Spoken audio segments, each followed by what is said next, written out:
Se congeló a Laura, ¿verdad? Sí, Tamara, ahí puse que se había frisado. Sí, el resto estamos todos, me parece. Bárbaro. Si quieren, podemos ir comentando un poco lo que decía Laura, cómo le resultó la actividad en el campus.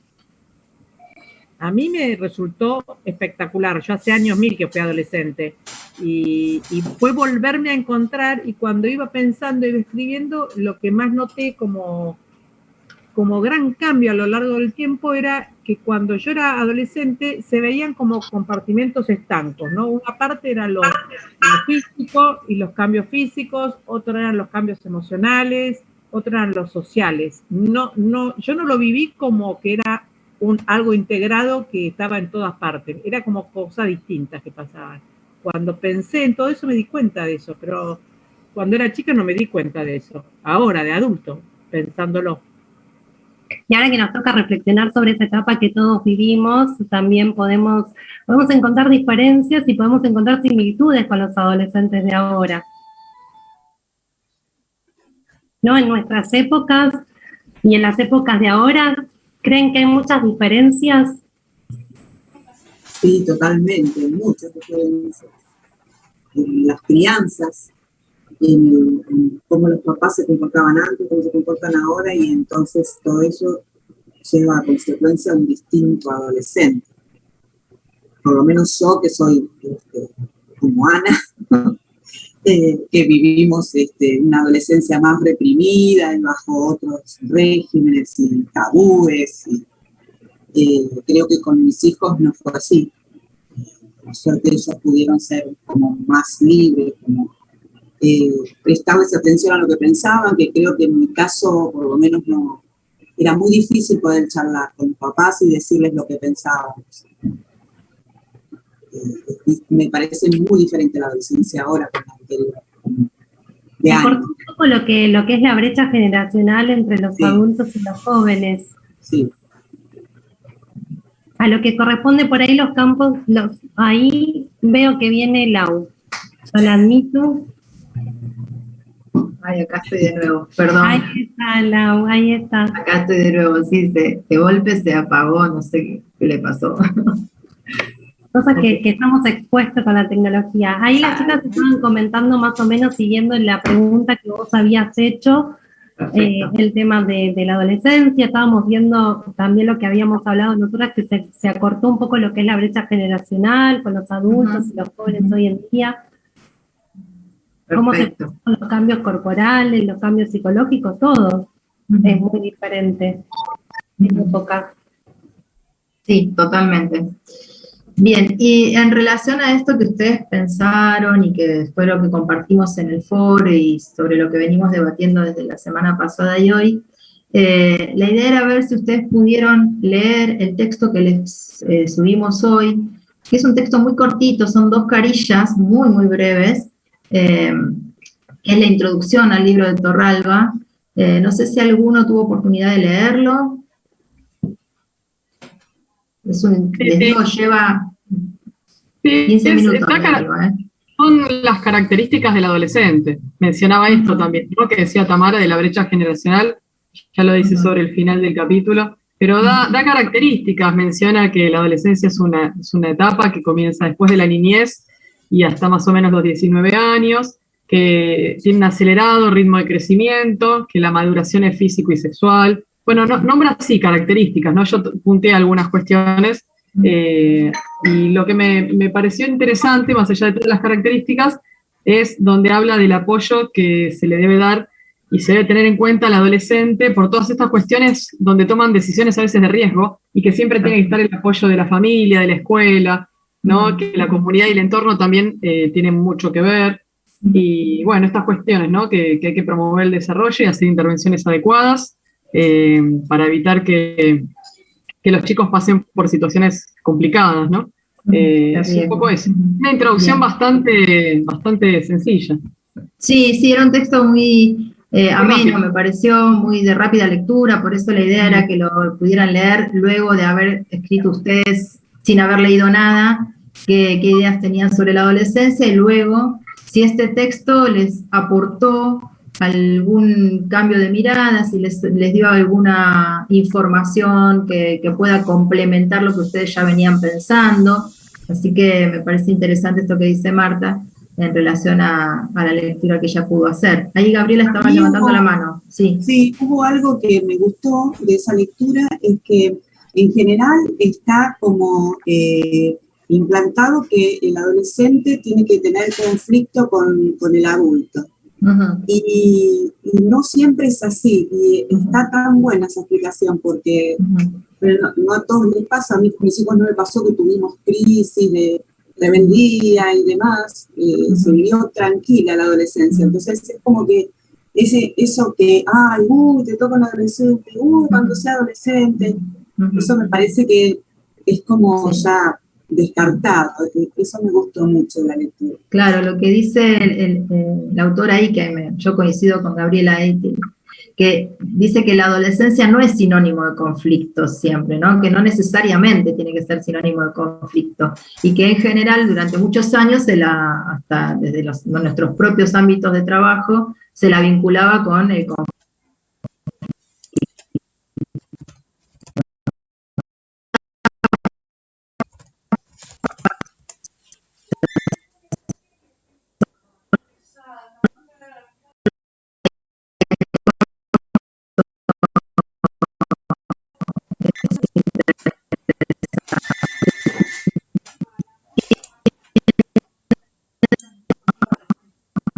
Esto también es relativo, no necesariamente estos conflictos son con esa carga de negatividad, ¿sí? Bien, genial.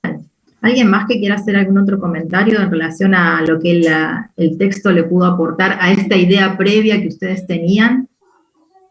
Que cuando hablan, todo lo que va diciendo es una forma de validar una etapa, porque si no validamos y si no decimos, sí, esto tiene que pasar porque es una etapa propia del crecimiento, como del ciclo vital, es una más, es niñez, adolescencia, hay que tomarlo como tal. Y volviendo un poco a lo que decías vos, yo creo que a veces cuesta mucho la adolescencia porque a los padres y a los adultos nos cuesta soltar a ese niño que venía siendo como bajo la tutela de uno, y cuando empiezan a tener más autonomía, a buscar su propio camino, a explorar, muchas veces a los padres, por un montón de razones, a padres y profesores, o sea, todos los que estamos alrededor de chicos adolescentes, cuesta también soltarlo, por temor. Entonces empiezan esos tires y aflojes. Por eso el validar como una etapa propia del crecimiento sano de una persona, teniendo esa premisa, cambia la actitud que uno tiene hacia ese adolescente. Entonces es más sencillo, no hay esa puja por ver quién gana a quién. Bien, bien. ¿Alguien más que quiera hacer algún comentario en relación al texto? Yo me sumo a lo que dijo recién nuestra compañera, me pareció re interesante, porque capaz que ese sea uno de los primeros conflictos que empiece a aparecer, ¿no? Donde los chicos de repente quieran tomar determinadas decisiones o abrir las alas para, no sé, tomar cierta independencia, como es una de las características de la adolescencia, porque buscan independencia social y económica, y uno que los ve viendo chiquitos, porque toda la vida, desde que nacieron, los ve chiquitos, y de repente uno se da cuenta que crecieron, y le cuesta soltar.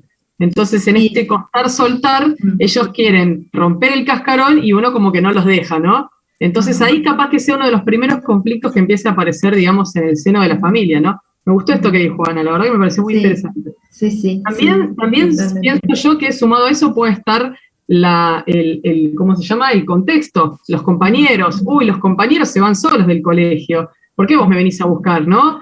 Y las vergüenzas y estas cuestiones. Entonces también ligado mucho a lo que pueda decir el entorno, porque ellos también buscan pertenecer a un contexto, ¿sí? Buscan empatizar con los amigos, también se tienen que como bancar esto, y no quieren. Entonces ahí empiezan a aparecer estas cuestiones. Sí. Y ustedes dicen, recién Marta decía, de golpe te das cuenta que crecieron. ¿Es así? ¿De golpe uno se da cuenta que crecieron? No, empezás en la pubertad viendo los cambios físicos, me parece, ¿no? No, claro. Uno como mamá no quiere darse cuenta que Claro. No, incluso, pero me refiero no solo al rol de los maternos, paternos, sino en general, a nivel social y del rol como alumno, digo, los profesores que a veces tienen los niños, los chicos que arrancan casi niños en la escuela secundaria con 12, 13 años, y luego terminan la escuela con 17, 18, digo, todo ese proceso de cambio se da en una secuencia de eventos y de hechos. No es que de golpes, ¿no?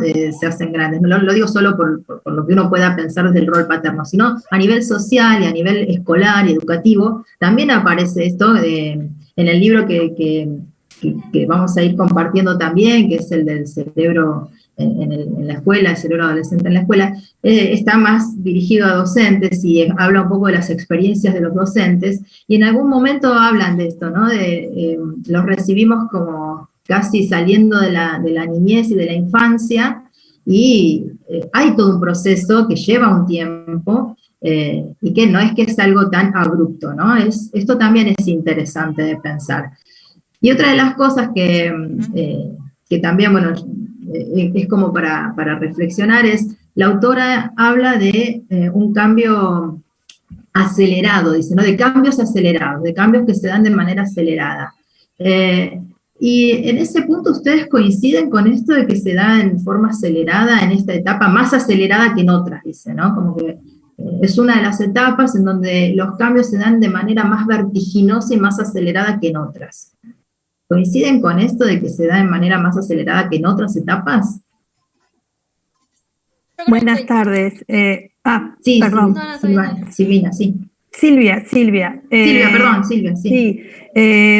Sí, coincido en el sentido de que, bueno, los cambios biológicos son abruptos porque el sistema hormonal es como que hace una explosión y entonces biológicamente sí tiene cambios, se presentan cambios abruptos en esta etapa de la vida. Y también un aporte muy importante es el que hace después la neurociencia, ¿no? Diciendo que, bueno, que el cerebro del adolescente es como que en esa etapa de la adolescencia tiene unos cambios muy importantes y también muy, muy abruptos porque empiezan a conectarse distintas regiones del cerebro, pero con digamos, que lo que se puede saber es que algunas partes maduran antes que otras. La de las emociones madura antes que la de la que controla las emociones. Entonces ahí tiene también un poco que ver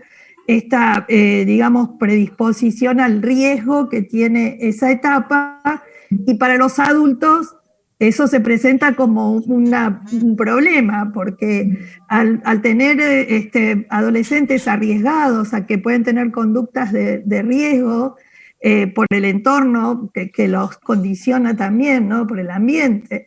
Entonces, bueno, es algo, sí, abrupto, yo coincido. Sí, acá Ana dice que no mucho más que en la infancia, ¿no? Lo está poniendo acá, no más rápido que en la primera infancia. Y en eso yo también un poco me permito disentir un poquito con la autora, porque es real que hay cambios muy significativos biológicos, neurobiológicos, la madurez sexual y todo esto que aparece tan evidente, pero ustedes fíjense que estos cambios, la autora misma lo dice, se dan entre los 10 y los 19 años, son casi entre 8, 9, 10 años. Y fíjense, si un sujeto entre que nace y los 5 años no se dan cambios también súper acelerados. Sabemos que nacemos en estado de prematurez, un bebé cuando nace prácticamente está en estado de prematurez y hay montones de funciones que se inician a desarrollar ni bien nace, y fíjense los cambios enormes que se dan en estos primeros 5 años, ¿sí? Y son 5 años, sin embargo los cambios son enormes, en cuanto al desarrollo físico, cognitivo, el lenguaje, el aprendizaje, ¿no? Entonces, en ese punto creo que, no sé si es como dice Ana, si es más acelerado que en otras etapas. Es acelerado, pero no sé si varía mucho en todo lo que venimos viendo del desarrollo desde el nacimiento hasta acá, ¿no? Que se van dando como de manera bastante, digamos, significativas todos estos cambios, ¿sí? Entonces, en ese punto, por ahí uno piensa, bueno, también en la primera etapa, en la primera infancia hay cambios tremendamente abruptos y rápidos y veloces. Lo vimos cuando vimos lo de poda neuronal, lo vimos cuando vimos lo de reciclado neuronal, ¿no? La cantidad de conexiones que se activan a partir del nacimiento y cómo esto hace tanta modificación en la estructura cognitiva. Entonces, me parece que es interesante esto pensarlo también y relativizarlo un poquito, ¿no? Porque, bueno, es una etapa más, como veníamos diciendo, con sus características propias y con sus particularidades sobre las que vamos a seguir trabajando. Nos quedan ahora, antes de que se termine este Zoom, unos 5 minutos, yo creo, 6 minutos, así que no sé si alguien quiere hacer algún otro comentario, nos reconectamos en 5 minutos cuando se termine, como siempre, ¿sí? Acá en el chat también están participando. Fernanda dice que los cambios en los adolescentes se van dando internamente y a la vez se hacen visibles abruptamente, pero ellos lo van transmitiendo de otra manera. Claro, es cierto, por ahí hay cuestiones que son más internas, lo que se pone más en evidencia a lo mejor no es todo, ¿no? Porque hay cosas que no siempre uno puede ser partícipe de todos estos cambios de manera tan explícita, pero bueno, ¿algún otro comentario antes de que se... Ahí me parece que hay algún otro micrófono abierto. Sí, yo lo que iba a decir de la mano de lo que vienen comentando mis compañeras es que en la primera infancia, niños y niñas, la conducta dentro de todo está limitada en el ámbito, o sea, bajo la supervisión de padres, madres o tutores. En cambio, la conducta adolescente es mucho más amplia y, bueno, se ve afectada también por otras influencias, ya sea de pares, de cuestiones sociales o culturales. Entonces escapa un poco a lo que el adulto dentro de todo puede controlar o no. Entonces, tal vez sí, la maduración en niños, niñas sea mucho más vertiginosa en la primera infancia, pero yo creo que en adolescentes está mucho más expuesta en el nivel de las conductas hacia los otros. Exacto. Sí, sí, hay obviamente, como decíamos recién, cada etapa tiene sus particularidades, cada etapa tiene sus características propias, y esta en especial básicamente tiene que ver con esto que decía recién Lucila en relación al vínculo y en la relación con los adultos, que es el lenguaje, ¿no? Diferente. Pero capaz que un bebé muy chiquito no puede hablar, pero un adolescente mayormente sí. Entonces, ahí... Sí, los cambios de roles que se dan en las distintas etapas. En esta etapa, justamente, una de las características es esto del cambio de rol, ¿no? Esto que está tan descrito de dejar de ser niño. Incluso ellos mismos lo ven así. Ayer, justamente, en una entrevista con una adolescente de 13 años, le estaba administrando la escala Beller, y cuando vieron que hay una pregunta que dice, ¿qué significa crecer? Y esta chica de 13 años dijo, dejar de ser niño para poder ser adulto. De manera que tenía muy claro lo que significaba esta etapa, ¿no? Una etapa de crecimiento, de cambio de roles, y más allá de la definición conceptual, el poder transmitirlo desde su propia experiencia, ¿no? Digamos, en este punto es que uno dice es una etapa en donde se toma más conciencia de sí, donde aparecen las identidades, donde aparecen toda la dimensión de las identificaciones también, ¿sí?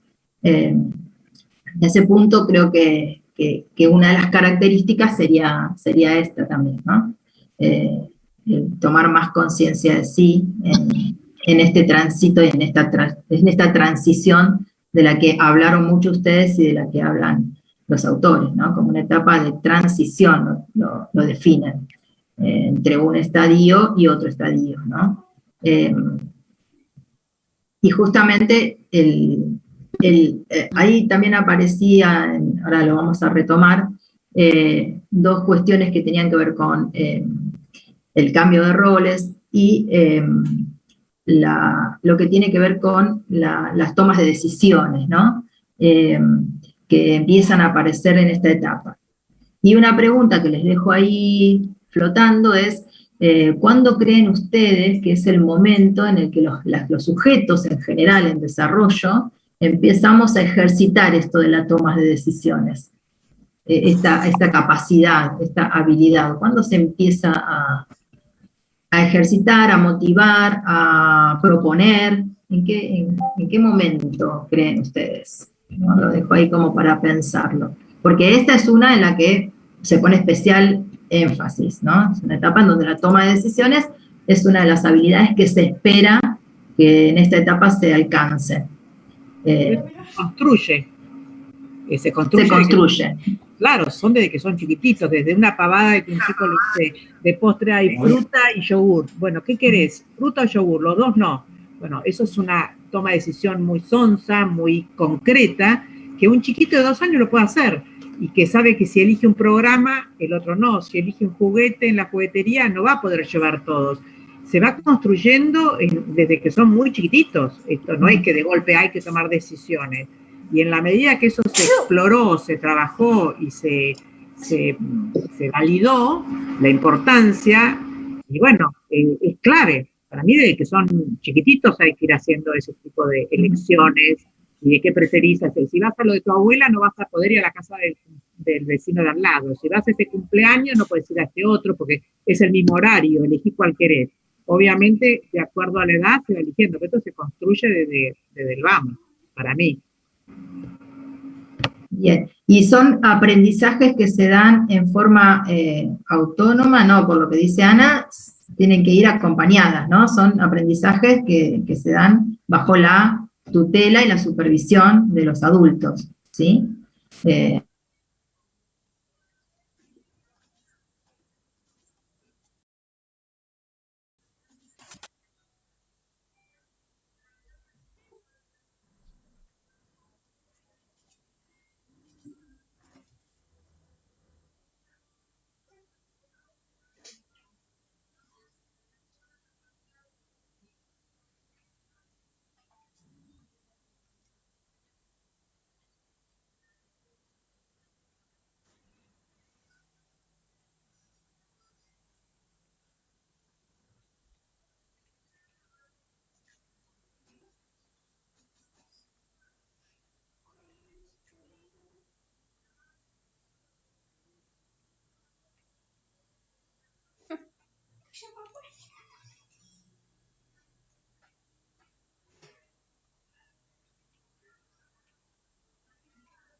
Hola. Sí.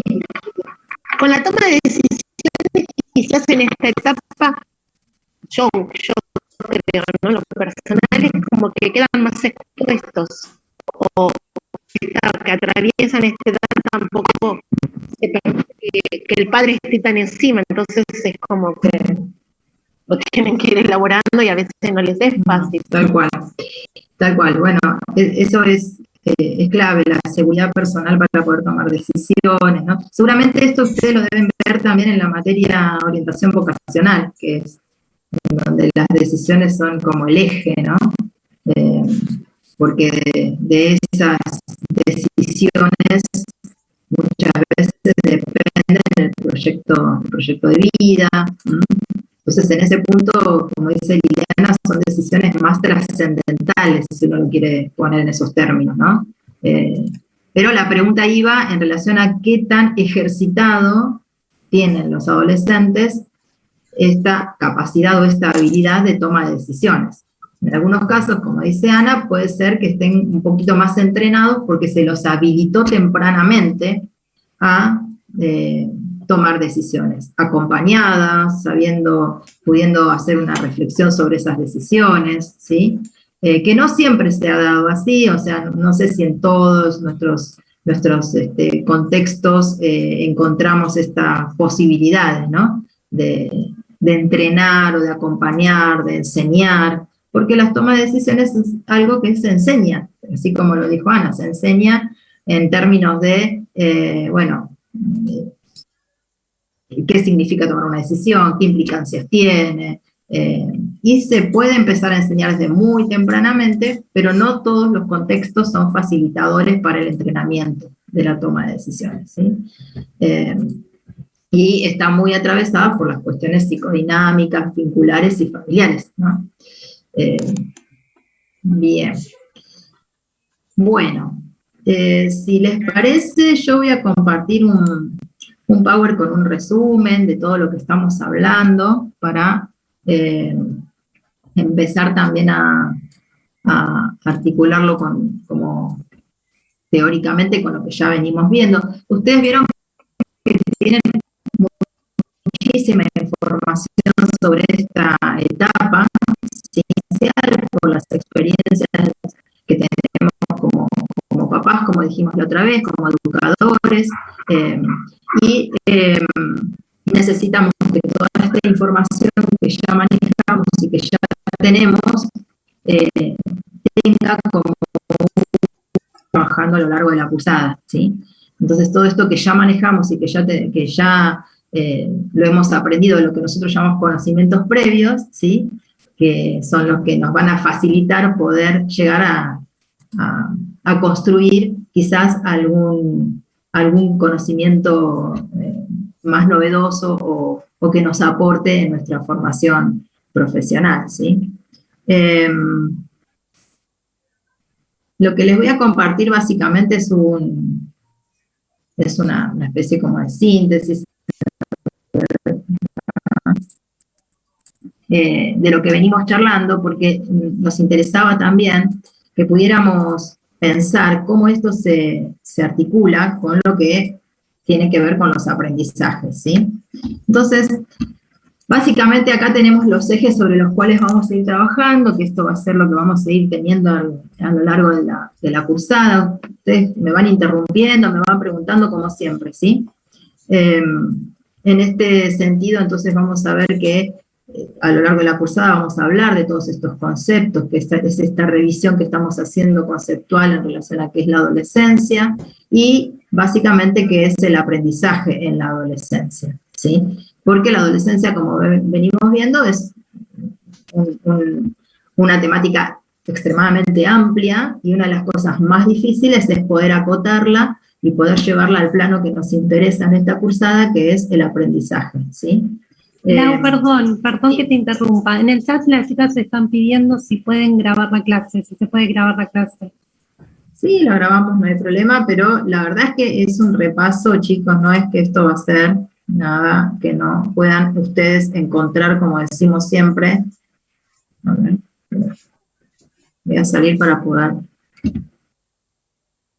Lau, si querés, no sé si tengo el permiso, si no la grabo yo, lo que sí, bueno, Dale, no habíamos hablado de colgarla en el campus.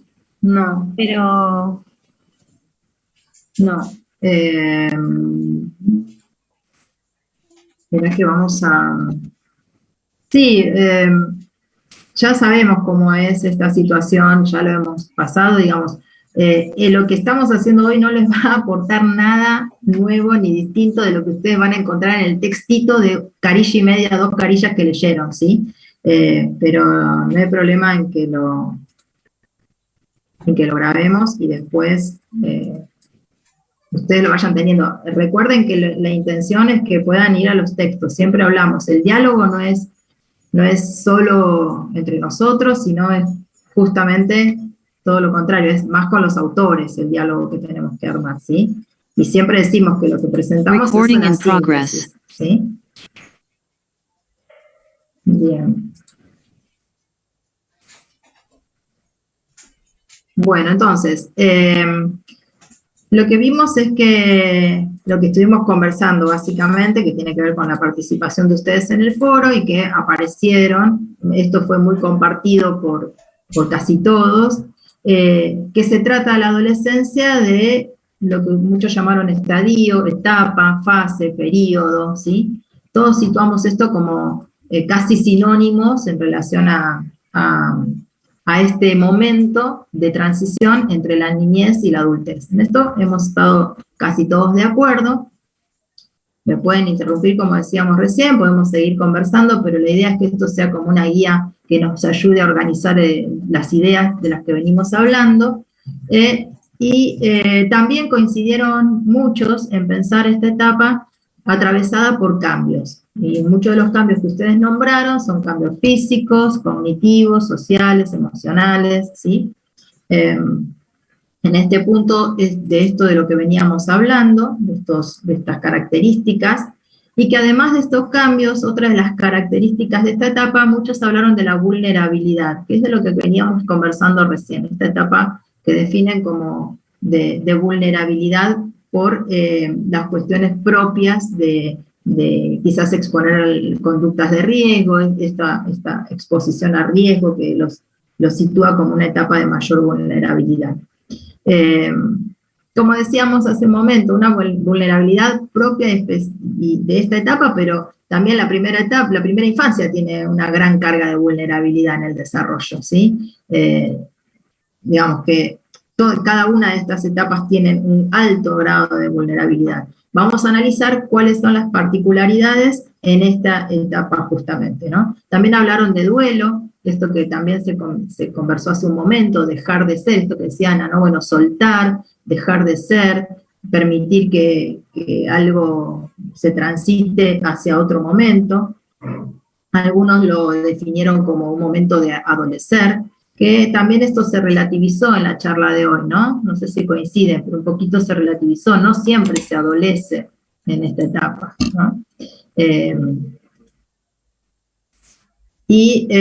Otra de las cosas que plantearon la mayoría de ustedes fue que también hay una cuestión en relación a los contextos, y de esto me parece que también me resultó como muy interesante que pudiéramos hablar, porque todo esto que nosotros conocemos de lo que venimos hablando, de qué es para nosotros la adolescencia, va a estar siempre relativizado por el contexto. Recuerden lo que venimos trabajando con Bronfenbrenner el cuatrimestre anterior. El contexto tanto inmediato como el macro contexto, el macrosistema, seguramente va a estar de algún modo incidiendo en esta etapa de desarrollo, ¿sí?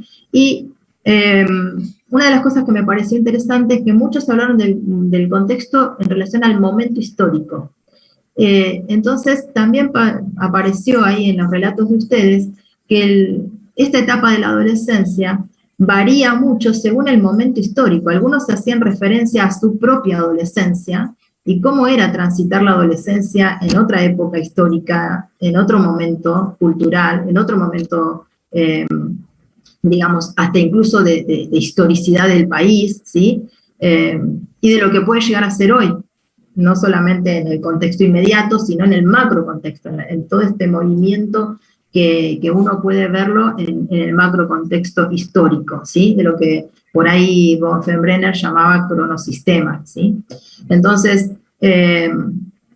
me pareció muy interesante que plantearan que hay diferencias en el modo de ver y de pensar a la adolescencia en función de estas características contextuales. No sé si alguien quiere aportar algo más, porque esto es lo que fueron poniendo ustedes en el foro. Y también muchos hablaron de lo que acabamos de conversar también, de lo que hace al rol del adulto, ¿no? Esto que decían recién de acompañar, de estar atentos, de también no sancionar demasiado algunas cuestiones, ¿no? Como, bien. Y si hacemos un repaso sobre lo que propone esta autora, vamos a ver que muchos de los conceptos que ustedes manejan son los que ella misma, como dicen ustedes, de algún modo describe, pero con un contenido quizás más retórico en cuanto a cómo organizar este pensamiento en relación a la definición de esta etapa de desarrollo que es la adolescencia. También ella va a decir que es una etapa de transición, habla de ritmo acelerado, de lo que ya hemos conversado hace un momento, también habla de estos procesos biológicos de los que también hablaron ustedes, y una de las cosas que me parece que suma también es este cambio biológico que tiene que ver con la madurez física y sexual, que es un capítulo muy amplio para desarrollar, y quizás nosotros en esta cursada no vamos a indagar demasiado o nos vamos a focalizar tanto en estas cuestiones porque, como decíamos, es tan amplio el concepto que vamos a tener que ir ajustándolo a lo que tiene que ver con esta etapa en relación a los aprendizajes. Pero es evidente que estos cambios físicos y la madurez sexual hacen a lo que también hablábamos en relación al cambio de rol, ¿sí? Como ustedes saben, un adolescente a los 13 años ya alcanza la madurez sexual, ¿sí? Y alguien habló por ahí, no sé si lo quieren retomar, esto de que parece que hay muchos cambios hormonales y físicos que van a un ritmo distinto de lo emocional, ¿no? Que hay como algo que tiene que ver con un cuerpo que va cambiando, que va creciendo, y que a veces el desarrollo o la madurez emocional no siempre va al mismo ritmo, al mismo nivel, ¿sí? Alguna de ustedes lo estuvo como conversando hace un momento. Y también el autor habla de estos contextos, de estas variables que van a ir cambiando según el contexto histórico y cultural, tal como ustedes también lo plantearon. Y en este punto lo que dice que va a cambiar entre una cultura y otra va a ser el momento, la edad de inicio o la edad de entrada, que en algunas culturas es más precoz, en otras es un poquito más tardía, a la adolescencia, lo mismo que la salida, ¿no? O la entrada en la edad adulta, que en algunas culturas es más tardía, ¿no? Ella dice a los 19 años, yo les hago como esta pregunta, ¿uno puede situar esto a los 19 años? Es como que a los 19 años los adolescentes ya están asumiendo roles de adultos o todavía no, o cómo lo ven esto ustedes, porque esto es lo que va a ir cambiando, ¿sí? Que no necesariamente va a estar asociado a ese momento, y que esto es lo que cambia según las culturas, ¿sí? No sé si hay alguien que quiera hacer algún otro comentario. Bueno, por ejemplo, no sucede ahora, pero nosotros no hace mucho, los chicos de 18 años ya podían estar preparados, según se decía, para ir a una guerra. Exacto. Entonces, tiene que ver con el contexto histórico, como estábamos diciendo. Exacto, sí, muy interesante esa reflexión, muy interesante. Sí, tal cual, sí. Preparados para ir a una guerra, y la pregunta es, ¿realmente estaban preparados para ir a una guerra? ¿No? Y no, también hoy a los 18 sacan el registro, si no me equivoco, y pueden votar, ¿no? Sí. Entonces ya tienen, bueno, se conoce que a los 18 pueden tener como sus primeros trabajos permitidos, ¿no? Como que antes no está permitido, ¿no? Porque paradójicamente esto es algo que como que también yo me pregunto, ¿no? Parece que antes de los 18 no pueden trabajar porque son niños, pero estamos hablando de que es otra etapa. Siempre se habla del derecho del niño vulnerado, y yo me pregunto hasta qué etapa se considera el derecho del niño vulnerado, porque hasta antes de los 18 se los considera niño para algunas cuestiones, y después de los 18 de repente parece que son adultos. O sea, hay un mensaje también que yo a veces escucha que en lo que a mí respecta está como bastante distorsionado.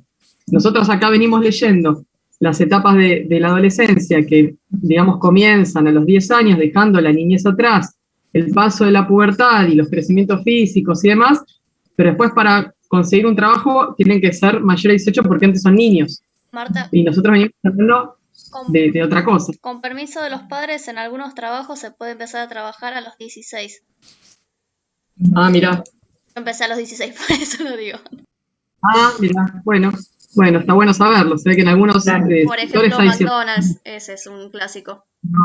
Mira, no sabía que tomó a los 16. Está bueno.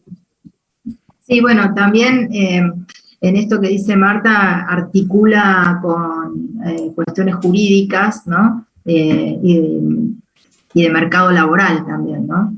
es cierto también que se presta a ciertos niveles hasta de,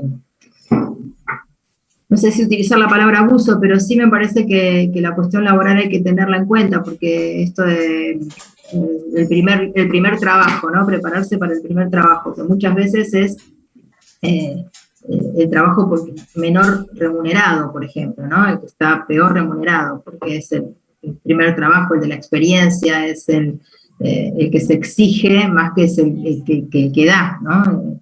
De hecho, fíjense lo que pasa con las pasantías en los secundarios. Vieron que hay algunos secundarios que tienen estos sistemas de pasantías, que es trabajo ad honorem, si uno se pone a pensar, ¿no? Y hasta qué punto esto está dentro de lo que podría uno considerar el derecho, ¿no? Pero bueno, se abre acá como otra dimensión muy interesante de lo que acaban de decir en relación a qué se espera de esta etapa, qué se espera de estos adolescentes, ¿sí? Saludos. Dentro del mismo contexto histórico, depende de en qué clase social te encuentres. En la secundaria donde yo trabajo hay alumnos que trabajan para ayudar a sus familias, ni siquiera es porque, bueno, se quieren independizar o mantener, sino que son un sostén más dentro de la casa.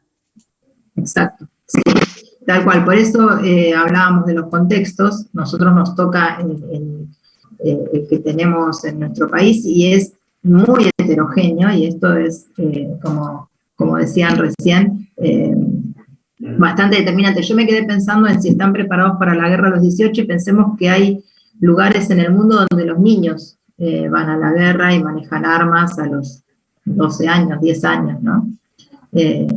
Entonces, bueno, ahí hay como toda una dimensión que está determinada por el contexto, nuevamente, histórico, cultural y social, ¿sí?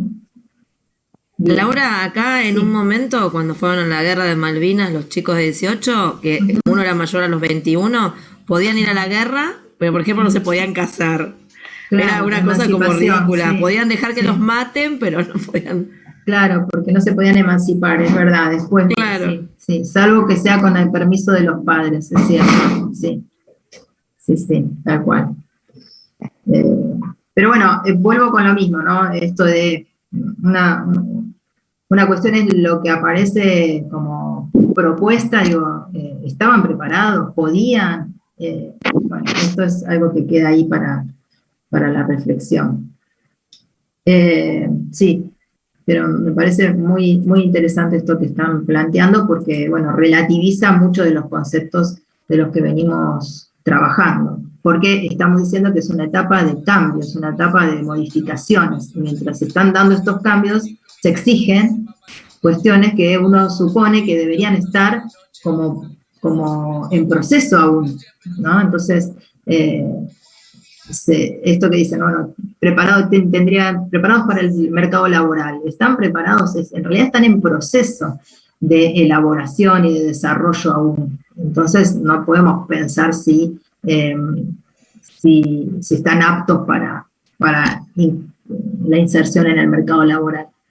La autora también habla de esto que me parece muy interesante, que es de lo que venimos hablando, que es la independencia social y económica. Es una transición hacia la independencia social y económica. Es un momento de transición, de traspaso. No quiere decir que en esta etapa exclusivamente y específicamente estén en condiciones de asumir esos roles, ¿sí? Y también habla mucho de la identidad y de esto que decimos, adquisición de aptitud adulta. Esto es lo que en esta etapa se va a ir, como decíamos recién, desarrollando lentamente o rápidamente, según cómo lo podamos ver, pero que no necesariamente un adolescente ya tiene adquirida la aptitud adulta, sino que la está entrenando, la está ensayando, la está aprendiendo, la está desarrollando, ¿sí? Y otro de los conceptos importantes es el de madurez cognitiva, sobre el cual vamos a hacer bastante hincapié porque vamos a ver que hay muchos aspectos del neurodesarrollo que aún en esta etapa están en pleno proceso que si bien las mayores redes de conectividades se dan en la primera infancia, como ya lo vimos, el cerebro sigue armando nuevas conexiones y sigue desarrollándose áreas cognitivas que hasta antes de esta etapa no estaban desarrolladas. Ustedes piensen en todo lo que tiene que ver con el pensamiento más abstracto, ¿sí? Que se da en esta etapa. Y también pensando en las áreas, me parece que hay un micrófono abierto, ¿no? No sé quién tiene el micrófono. Perdón, pero como hay como mucho ruido ambiente. En este sentido, vamos a ver que hay áreas, sobre todo las prefrontales, que aún no están milenizadas todavía, o sea, todavía hay áreas que no están activadas. Entonces, también es interesante pensar que estamos muchas veces emulando al adolescente con el adulto y nos descuidamos que están en proceso, ¿sí? ¿Yo puedo decir algo, Laura? Sí, obvio, sí, claro. Me queda haciendo ruido lo que estamos hablando porque pareciera ser que el contexto es como la vedette, ¿no? En todas las etapas de las que estamos hablando de lo que es la madurez del niño, ¿no? Del adolescente. Yo cruzaba la mano con mis hijos, que tengo mellizos de 7, y había una nena que cruzó al lado nuestro y que yo buscaba a los padres y ella iba cruzando la avenida sola. Entonces, lo que me pregunto es, esa nena, bueno, obviamente era otro contexto, cruzó la calle para comprar un sobrecito de jugo y manejaba dinero. Mis hijos no manejan dinero. Cruzó la calle sola, los míos los tomé de la mano. Ella se movía con total independencia, llegó hasta su casa, tenía llave. Digo, el desarrollo de la madurez cognitiva, acompañada de este contexto en ella, va a ser totalmente diferente al de los míos. O sea, yo lo que veo es, esta nena a los 7 años, los avances que tiene, tal vez ligado al contexto, hay una situación que no le ha quedado otra, distinta de los míos, que a lo mejor yo todavía les puedo abrir la puerta de mi casa. Pero esta nena, hasta me atrevo a pensar que a lo mejor entró a su casa y había más nenes chiquitos, y ella capaz que era la mayor.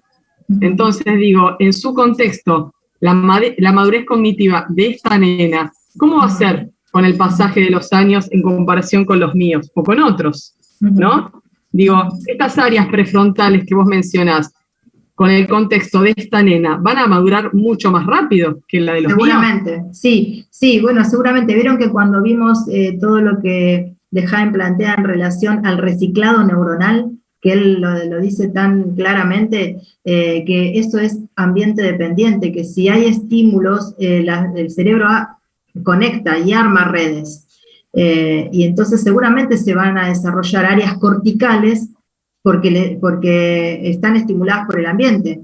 Esto nosotros lo vimos cuando trabajamos todo lo que tenía que ver con epigenética. ¿Recuerdan? Cuando vimos el concepto de epigenética tenía que ver exactamente con esto que estás planteando, Marta, con esta capacidad que tiene el cerebro de generar conexiones nuevas en función de lo que aparece en el ambiente, y esto hace una modificación sustancial. Cuando yo planteo que hay áreas de la corteza prefrontal que se espera que se desarrollen en la adolescencia, es en términos evolutivos lo que se espera dentro de la trayectoria, uno diría, habitual. Pero seguramente que el contexto, eso es lo que venimos trabajando un montón, va a, de algún modo, modificar esto, va a moldear esto, ¿sí? Entonces, es muy probable que esta niña de 7 años parecería que está asumiendo responsabilidades que no corresponden con las esperadas para su edad, ¿no? Que son responsabilidades quizás que uno espera que las asuman en una etapa más hacia adelante, ¿no? Podemos ver los pros y los contras de ambas cosas, ¿no? Podemos ver hasta dónde esta niña se beneficia o se perjudica o no, esto lo podemos pensar. En términos neurocognitivos, sí, va a desarrollar habilidades más tempranamente. Y su cerebro va a ir armando estas conexiones porque hay un contexto que le demanda que estas conexiones se armen. Entonces, todo lo que tiene que ver con el reciclado neuronal va a hacer que este cerebro tenga áreas corticales más desarrolladas que un niño promedio de su edad. ¿Sí? Sí. Después podremos ver qué otras cuestiones están asociadas a eso, ¿no? Porque tanta responsabilidad en una niña pequeña, no sabemos qué impacto pueda tener en su inteligencia emocional, en sus relaciones con pares, ¿no? Parecería ser como algo que se sale de lo que uno, entre comillas, llamaría como lo esperado, la norma. Igual. Y tendremos que ver qué consecuencias eso puede traer, ¿sí? Hay contextos extremadamente vulnerados en donde niños mucho más pequeñitos están solos en la calle, ¿no? Laura, yo tengo una alumna de 10 añitos el año pasado que la madre tuvo un problema grave, que la raptaron o así. La nena estuvieron 3 días solos con la nena de 10, 6, 4 y un bebé, y ella les dio de comer haciéndole los fideos en la pava eléctrica. Se la rebuscó y bueno, y les dio. Y no se murió ningún hermanito, los cuidó a todos. Claro. Bueno, esto es un poco lo que Sinai trae en relación a la sociedad de la orfandad que se vive en nuestros tiempos, ¿no? La ausencia de roles y de funciones adultas para acompañar el desarrollo y el crecimiento de los niños. Tiene que ver con esto, la mirada de Sinai. Sí. Que también, no sé si ustedes han visto a Dolto también plantea, hace un planteo similar en la adolescencia, en la etapa de la adolescencia. Dice algo así como que los adolescentes terminan siendo padres de sus propios padres muchas veces, ¿no? Este cambio de rol es casi literal, ¿no? Esto de que asumen roles de adultos, pero esto que decían recién por ahí, que los adultos terminan no posicionándose en ese rol de adulto. Entonces se genera una situación de paridad, donde se pierde la simetría y ahí es donde estamos en problemas si queremos acompañar, como decíamos recién, las etapas del desarrollo. Donde un niño o un adolescente termina siendo un par de un adulto, una niña de 7 años que asume roles de adulto, ¿no? O de 10, que además, bueno, es por la sobrevida, para sobrevivir, sin ese desarrollo, yo diría, resiliente, no solo no sobrevive ella ni sus hermanitos, ¿no? Como esas situaciones extremas. Pero bueno, acá también la autora lo que plantea es justamente esto, cuando habla de los cambios de roles, en relación a bueno, toda la función debemos asumir desde los distintos funciones, justamente, la familia, la escuela, la comunidad, ¿no? Los servicios de salud, lo mismo que hablaban recién de la experiencia laboral. Fíjense que toma todos los ejes de los que venimos hablando y los pone del lado de el rol de los adultos para acompañar esta etapa de desarrollo. Y fíjense que a mí me gustó esto que dice de ser necesarios. Esto me pareció como interesante, porque lo que dice la autora es, el adulto tiene que hacerse necesario para ese adolescente, ¿no? Hacerse necesario en términos de que si el rol está ahí, es para cumplirse, y de algún modo el adolescente tiene que percibir eso, tiene que darse cuenta o tiene que percibir que hay una familia, hay una escuela, hay una comunidad, hay una situación quizás de experiencia laboral o de necesidad de atención de un servicio de salud que se le hace necesario, ¿sí? Que él necesita, ella necesita estos roles y estas funciones para poder acompañarlo en esta etapa de crecimiento.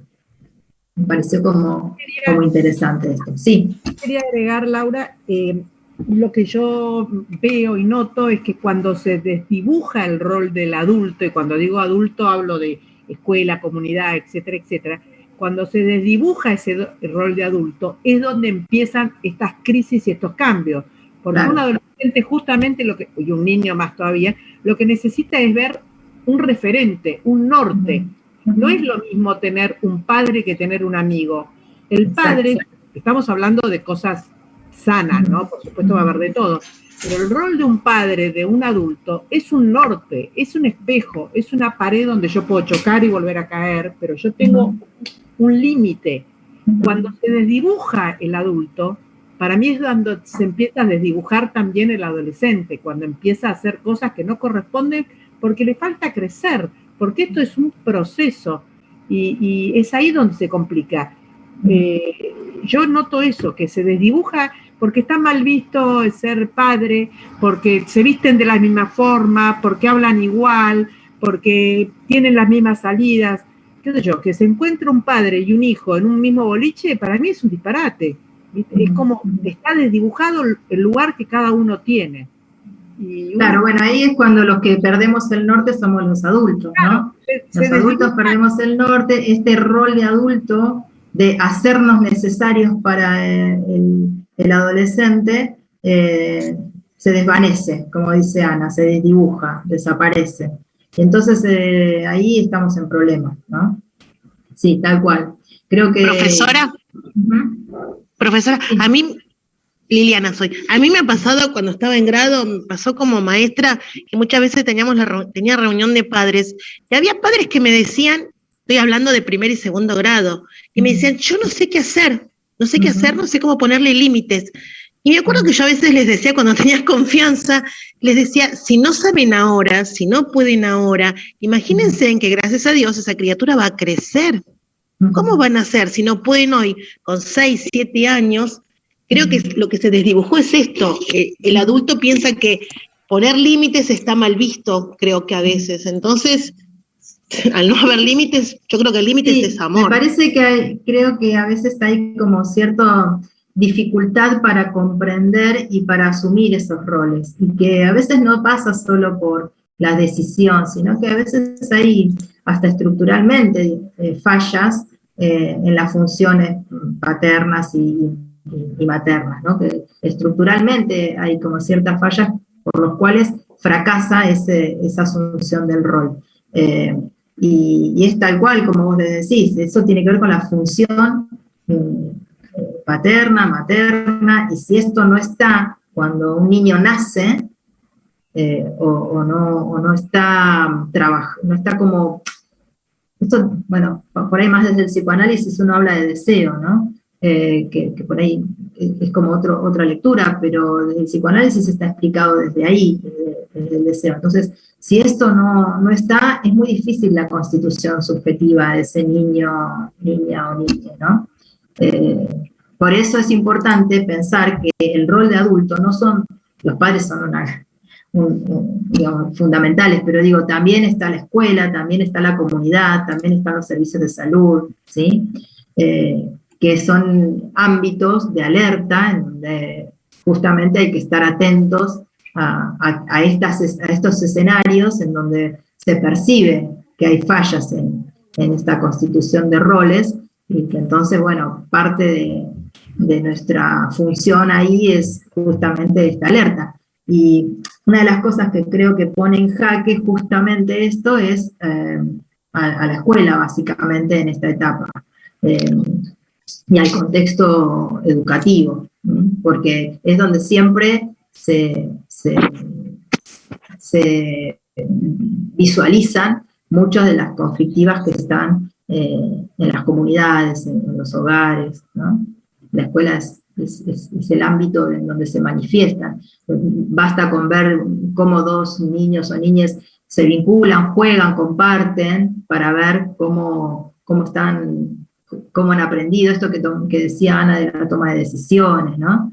Entonces creo que la escuela, el ámbito de salud y todos estos espacios son los que nosotros, como profesionales, vamos a habitar y habitamos, y un poco ahí está nuestro rol y nuestra responsabilidad de hacernos necesarios en nuestros roles para esos adolescentes en esta etapa. Para eso es necesario que nos sostenga el deseo también. A nosotros como profesionales también nos sostiene el deseo de estar cumpliendo esos roles y esas funciones. Yo veo, Laura, también, que trabajo con adolescentes, que, volviendo al contexto, el contexto de hoy hizo que esos chicos también estuviesen muy solos. Entonces, yo creo que si uno tiene que poner un límite, también lo tiene que poder sostener. Y creo que sostener el límite tiene que ver también con estar presente. Y hoy los padres no están presentes porque tienen que ir a trabajar y estos chicos se quedan en casa. Entonces, si no hay una mirada, si no hay alguien que mire, que ese límite se cumpla, pues yo te puedo decir, te dejo sin la Play y cierro la puerta y me voy a trabajar. ¿Vos crees que ese chico se va a quedar sin prender la Play? O sea, cerré la puerta y el chico prendió la Play, porque no está mirado. Entonces, esto yo lo veo mucho, que trabajo también con adolescentes, donde vos hablás de ser necesario el rol del adulto, porque yo lo que veo es que después los padres vuelven a todas las edades a pedir socorro en esas miradas a los docentes, a los preceptores, al equipo de conducción, porque ellos no pueden. Entonces pretenden que en el tiempo que estén en la escuela, por lo menos se los mire ahí.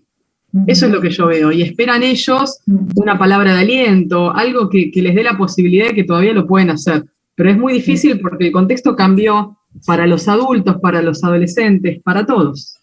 Eso es lo que yo a veces veo. Sí, tal cual. A mí la pregunta que me surge en relación a lo que decís, Marta, es si esta mirada es solamente por la presencia o ausencia. Si es por eso nada más. O si no hay algo más que tendríamos que pensar. Entiendo el ejemplo de la Play, pero digo, para que un límite se instituya, ¿no? Y para que haga borde en la conducta, para que haga borde en la subjetividad, es necesario la presencia permanente, la ausencia. Esto lo planteo en términos de interrogantes. Hace muchos años yo hice una capacitación lo cuento así cortito porque ya se está terminando esto, y igual nos volvemos a conectar en un ratito, ¿sí? En intervención oportuna en niños pequeñitos, ¿sí? En bebés, y habían hecho una experiencia en donde filmaban mamás que trabajaban y que estaban poco tiempo con sus hijos, y mamás que no trabajaban y que estaban todo el tiempo en crianza. Entonces filmaban una escena de juego, ¿sí? Con una cámara Gesell. Y luego el debate que surgía entre los estudiantes era, bueno, para ustedes, según esta observación de momento de juego, ¿cuáles eran las mamás que estaban más tiempo en crianza y cuáles eran las mamás que salían a trabajar? Y les puedo asegurar que no tenía que ver con el momento ese momento de juego y de vínculo y de intercambio y de conexión con el niño, con un hijo, no estaba mediatizado por la cantidad de tiempo, ¿sí? Por ahí no había diferencias, es decir, las mamás que trabajaban podían sostener un momento de vínculo y de juego tan rico como aquellas que estaban en crianza y que estaban todo el tiempo con los niños. ¿Se entiende la diferencia? Sí, totalmente. Es interesante.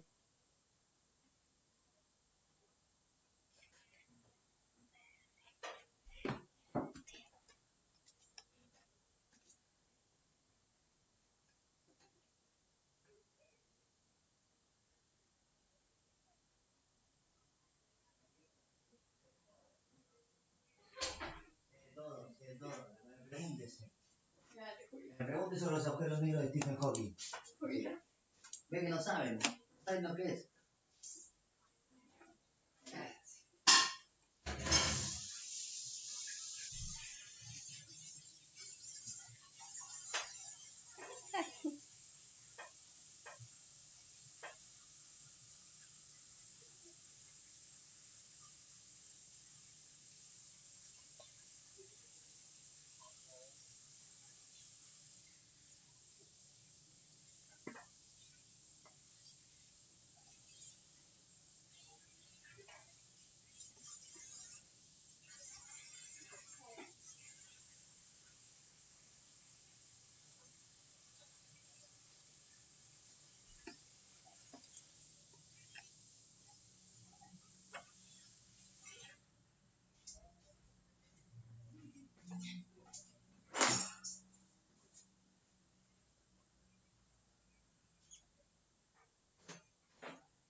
de reflexión en relación a la disponibilidad de los adultos frente a los adolescentes en esta etapa, ¿no?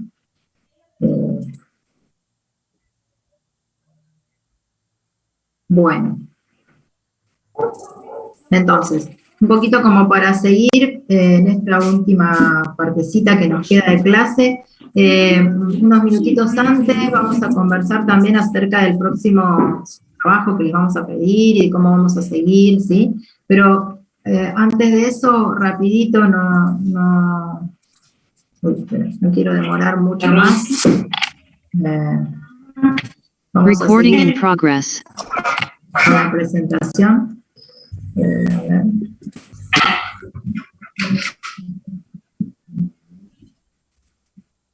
¿En qué caso está? Entonces, esto ya lo hemos visto. Entonces, una de las cuestiones que nos va a convocar en esta cursada es justamente poder pensar esto que venimos describiendo y conceptualizando en relación a qué significa la adolescencia, ¿sí? Por decirlo de algún modo, y bueno, lo que nosotros ya venimos viendo en relación a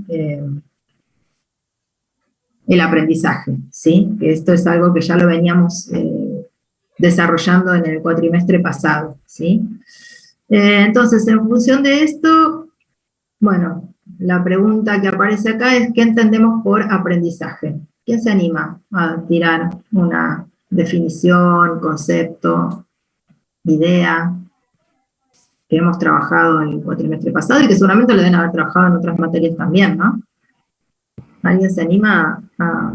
Yo diría que es pasar de una situación a un grado mayor en algo, es avanzar en algo, hacer propio algo. De un ese concepto piagetiano me gustó, sí, de pasar de un estado de conocimiento a un estado de mayor conocimiento. Si hemos hecho hincapié en eso, ¿no? Sí, bien. Y cuando hablamos de conocimiento, perfecto, también yo me refiero a habilidades y destrezas, ¿no? Perfecto. A eso. Perfecto. También. Bien, ahí se amplía un poquito más la mirada. Bien. ¿Alguien más que se anime? Y tal vez esas habilidades y destrezas que se puedan aplicar en algún contexto que tenga que ver con una situación determinante, por ejemplo, un desafío que se presente más adelante y uno pueda aplicar eso que aprendió más adelante y lo pueda resolver. Bien. Claro. Hasta ahora venimos diciendo que se trata de la especie de evolución en el pensamiento, en las habilidades y en las capacidades para poder adquirir nuevas capacidades y, como dice Marta, que estas puedan ser aplicables con algún fin en algún contexto determinado, ¿sí? ¿Alguien más quiere aportar algo más a la definición? ¿Quién se anima? Las docentes.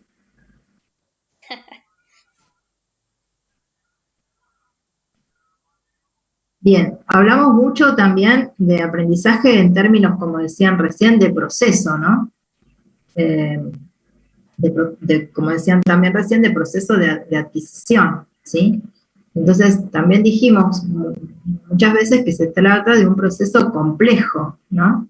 Esto también es otra de las cosas que estuvimos trabajando, es un proceso que es muy complejo, que es singular, ¿no? Que se va a dar de manera singular, y que además es interrelacional. Esto también es interesante, porque son procesos que se dan siempre en vínculos con otros, ¿sí?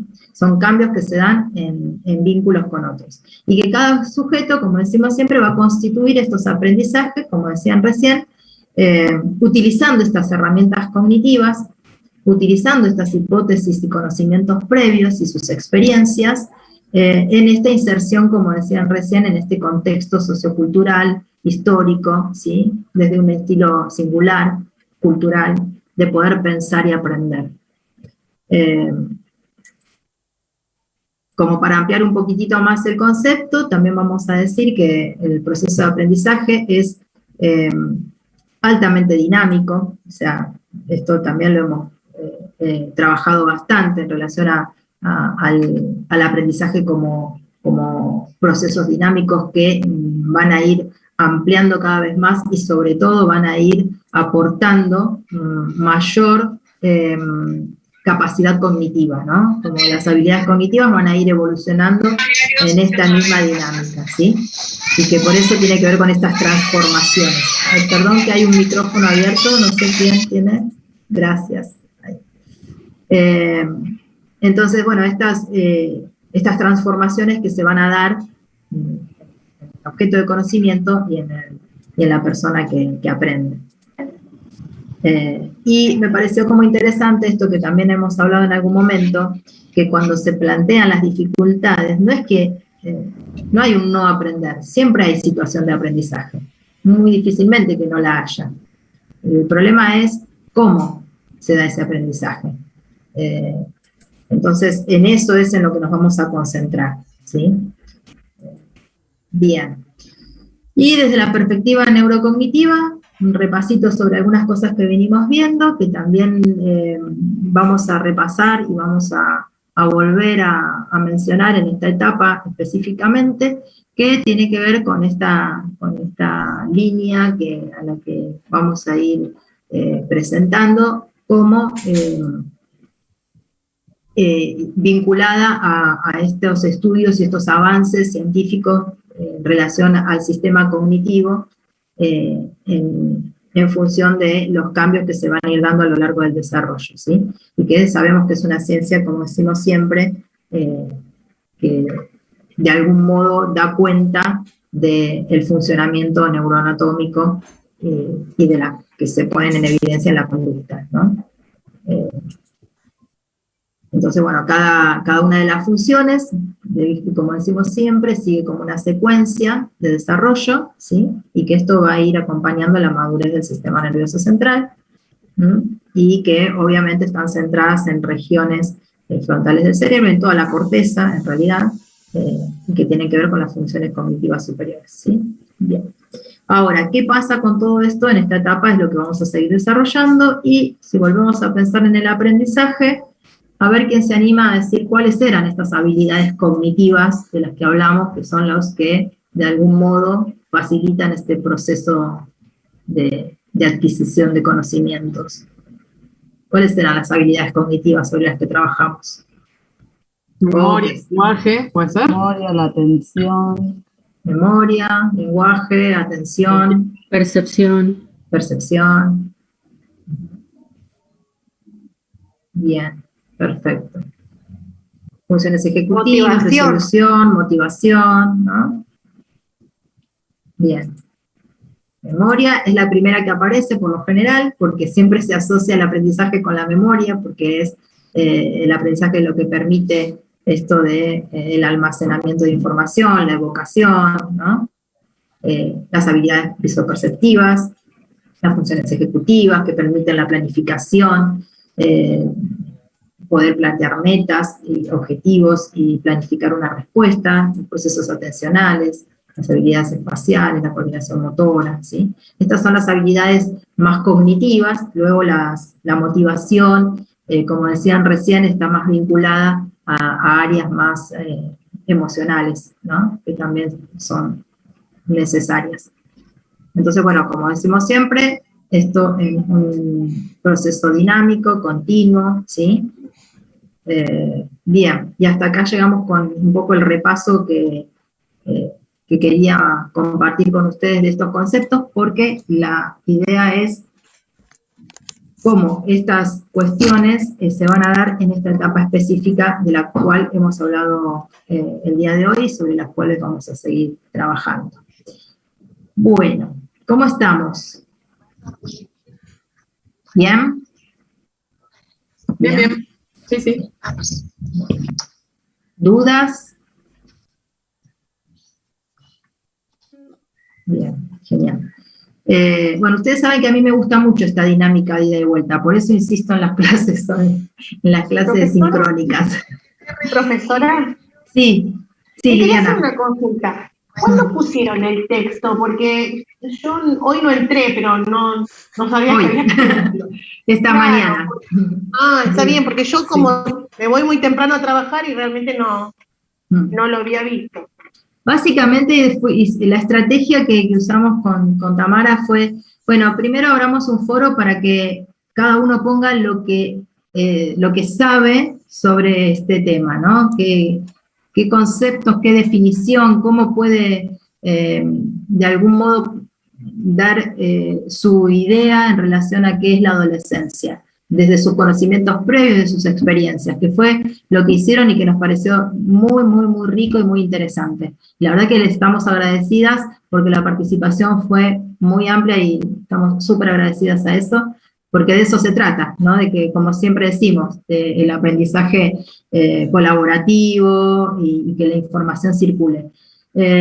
Y también fue parte de la estrategia que se pudieran expresar desde lo que ustedes manejan, para después dar casi sobre la hora, digamos, el texto, que era un texto cortito, que se leía en 10 minutos, 15, justamente para poder esas ideas previas, este conocimiento previo que ya traían, poder afianzarlo con un concepto teórico más coloquial y más específico, que fue el que pusimos en ese texto, ¿sí? Y que, como ustedes vieron recién en el repaso, hubo una muy interesante articulación entre lo que ustedes traían y lo que el texto propone.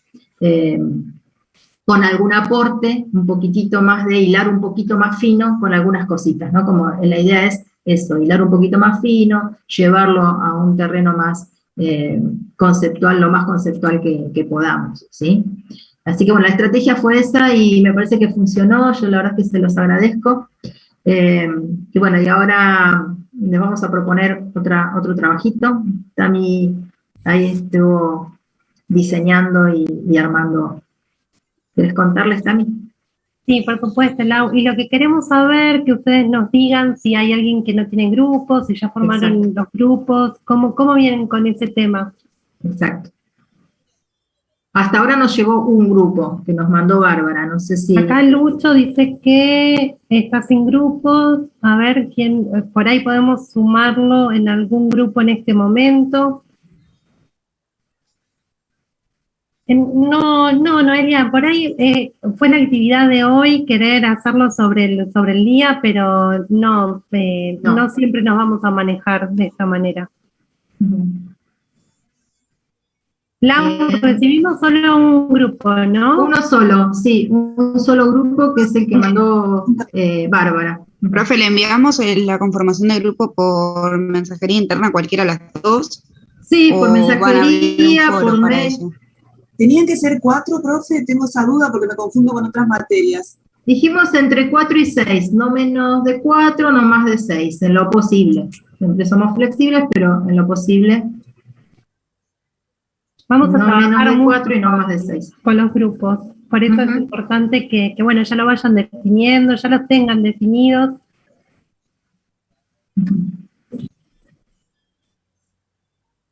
Sí, el cuatrimestre pasado se habían armado unos grupos re lindos que al final no pudimos hacer actividades y yo me quedé con las ganas de aprovechar eso, por eso la idea es retomarlo ahora. Quizás puedan ustedes tener ya armado los mismos grupos que tenían en aquel momento, si los quieren retomar y volver a plantearlo para esta instancia. Acá Lucho dice que son 3, ¿no? A ver si estoy viendo bien. Acá dice que son 6, enviamos los nombres, bien, perfecto. Bueno, también si hay algún alumno o alumna ausente hoy y bueno, también nos quieren comunicar si no están con grupos y si no llegan a la cantidad de personas, nos pueden comunicar cualquier inquietud, cualquier inconveniente que tengan al respecto.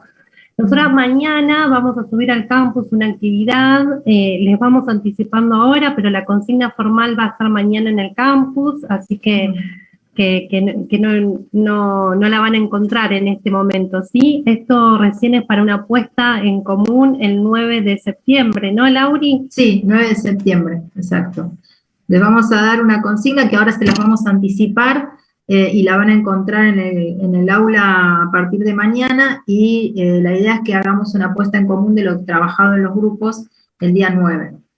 La consigna es para hacerlo en grupo, esperamos que hagan una reflexión grupal, vamos a utilizar un libro que lo vamos a dejar también mañana en el campus, es de Baeza, Los adolescentes, los adultos y las instituciones.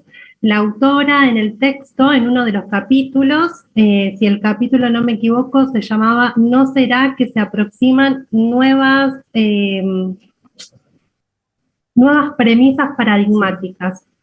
En ese capítulo van a encontrar que la autora plantea 4 ejes fundamentales.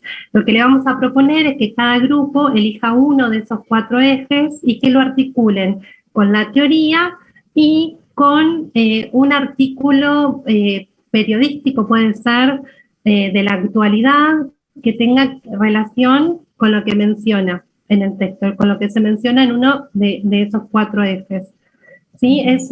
Ustedes buscarán, seleccionarán cuál creen que sea el artículo, la fuente puede ser periodística, puede ser de internet, lo que ustedes consideren para articularlo con la teoría y con uno de esos 4 ejes. Tienen que elegir uno de 4. ¿Sí? Les anticipamos, pero mañana van a encontrar mejor explicada y más formal la consigna. Sí, mañana a la mañana ya van a encontrar la consigna y la bibliografía. La verdad es que, como decíamos recién, ahora vamos a ir subiendo la bibliografía porque ya estamos con el conocimiento previo ajustado. Digamos, la idea era ajustar este conocimiento previo, saber qué era lo que traían ustedes en relación a esta temática. Ahora ya la tenemos ajustado y lo que vamos a hacer es sí empezar a dar contenidos nuevos o por lo menos visiones, a lo mejor no sé si son tan nuevos o tan distintos, pero sí son las visiones y las teorizaciones que van a ir proponiéndonos los diferentes autores, ¿sí? Entonces ya va a estar subida el texto de Silvia Baeza, que van a ver que es un texto muy sencillo de leer, muy llevadero, muy de mirada sobre la práctica. Por eso la idea de que piensen o que busquen o que articulen con una noticia periodística es porque tiene el texto, es facilitador en ese sentido. Es un texto que uno fácilmente lo puede articular y pensar en vínculo con algo de la realidad, de lo que nos pase, de la realidad que podemos encontrar en alguna noticia o algo por el estilo. Los que sean más, que tengan ganas de por ahí ser más creativos y buscarle alguna otra vuelta, lo pueden relacionar con algún hecho diferente, que puede ser un hecho artístico, un hecho deportivo, ¿sí? A lo mejor hay modos de articular uno de estos ejes con alguna manifestación artística, que puede ser desde, no sé, la letra de una canción hasta un video o una representación de otro estilo, ¿sí? Pero siempre piensen que el objetivo es que ustedes seleccionen uno de los ejes y le den un contenido a un hecho de la realidad a partir de ese texto. ¿Se entiende? ¿Sí? Bien. Así que entonces el texto de Baeza ya va a estar puesto junto con la consigna. Y también vamos a ir adelantando la bibliografía. Y la idea es que el día 9 preparen una presentación breve por grupos para compartir con el resto. Por ahí alguien decía que tenía el grupo pero que no lo había mandado. Bueno, mándenlo lo antes posible, ¿sí? Y ahí vi también que ya en el chat estaba funcionando esto de somos 2, somos 3, y se suman y se van armando. Cuanto antes tengan armados los grupos, va a ser más fácil ponerse a trabajar. Sí, si bien no es muy compleja la tarea, va a requerir de trabajo con otros, de trabajo grupal. Laura, se me cortó internet cuando estaban explicando el trabajo. ¿Lo suben mañana para que lo lea bien? Sí, porque sí, no sí. creo que lo repitan, si lo perdí yo sola. Sí, mañana va a estar subido junto con el texto de Baeza. Sí. Gracias. Bien. ¿Alguna pregunta hasta ahora de lo que estuvimos viendo? Yo tengo una, pero a modo de organización mía. Sí. Además de la información para esta actividad grupal, ¿durante la semana van a enviar otra cosa? Porque para tener tiempo para leerlo. Sí, por si van a enviar otro texto. Sí, ¿Antes del jueves lo mandarán? ¿O? Sí, la bibliografía la vamos a ir subiendo por unidades temáticas, así que eso lo van a ir encontrando para que lo puedan ir leyendo. Sí, sí, tal cual. Ok, gracias.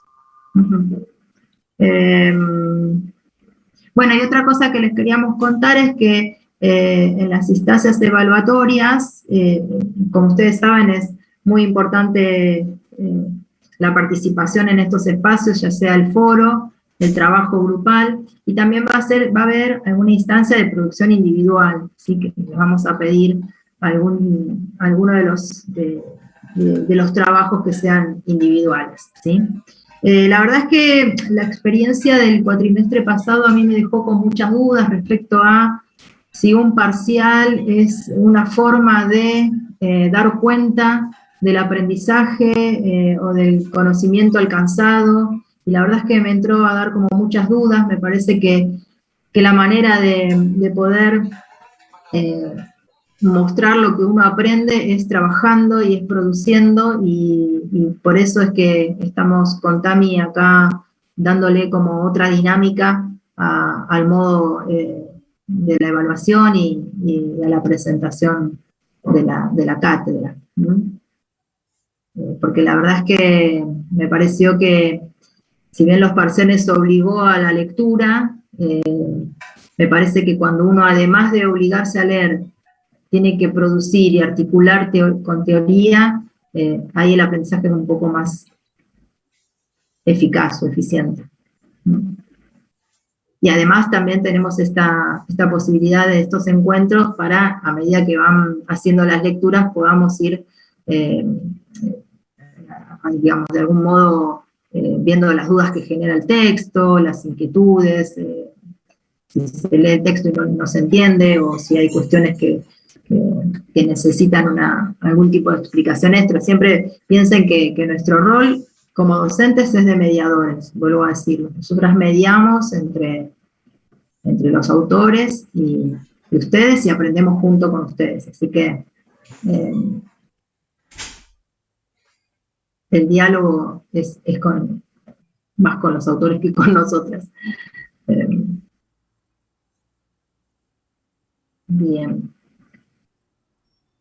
La mayoría, yo creo, no sé si todos o los autores son argentinos, me parece, esta vez, sí, si no me equivoco, todo lo que está en la bibliografía es de autores argentinos. Van a ver que el libro son estos que les nombramos, y vamos a tomar algunos capítulos. Después son artículos de publicación, son como...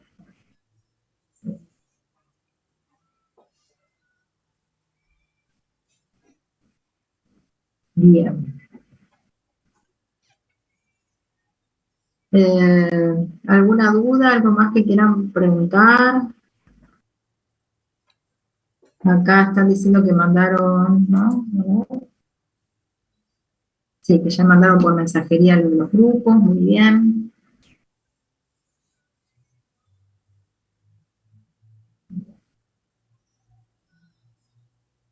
Por acá dicen... es muy bueno eso, siempre lo pensé así, no sé a qué se refiere Lore, si se refiere a la instancia de evaluación. Sí, perdón que estoy sin cámara ahora. No, está bien. Sí, es una cosa que siempre pensé, cómo todo se define en una evaluación en general, no estoy hablando de esta materia, y cómo es cierto lo que decís de que la evaluación va siendo con respecto a todo, está bien, ahora se hace difícil con el tema de la virtualidad, pero siempre me pareció que quedaba como muy atrás esto de evaluar en un examen escrito, ¿no? Todo un conocimientos o toda la materia, de todo lo rico que uno en realidad se llevó. Sí, yo también pienso un poquito así, ¿no? Como adhiero más a esta forma de construcción de conocimiento, que es cuando uno produce. Es más difícil, ¿no? Es más desafiante, A veces cuando uno tiene habilidades memorísticas es más fácil leer, memorizar y repetir que producir. La producción es más desafiante, porque uno tiene que reflexionar sobre lo que lee. Y esa reflexión le pone algo de uno. Entonces es un poquito más desafiante, pero creo que para mí es más efectivo. Claro, sin duda, es más efectivo. Bueno, si no hay mucho más para decir, nos estaríamos despidiendo por hoy. Mañana, como les dijo Tami, va a estar ya puesta la consigna y la bibliografía para el trabajo que van a hacer grupal. Y bueno, estamos a disposición, como siempre, para cualquier duda que pueda ir surgiendo. Tami, ¿algo más? No, nada más. Mañana hasta el mediodía más o menos, téngannos paciencia que vamos a dejar todo prolijo en el campus y bueno, como dijo Lau, cualquier duda, consulta, lo que fuese, nos escriben. Muchas gracias a todas y a todos. Gracias. Buenas noches. Un gusto nuevamente. Muchas gracias. Buenas noches. Gracias. Buenas noches.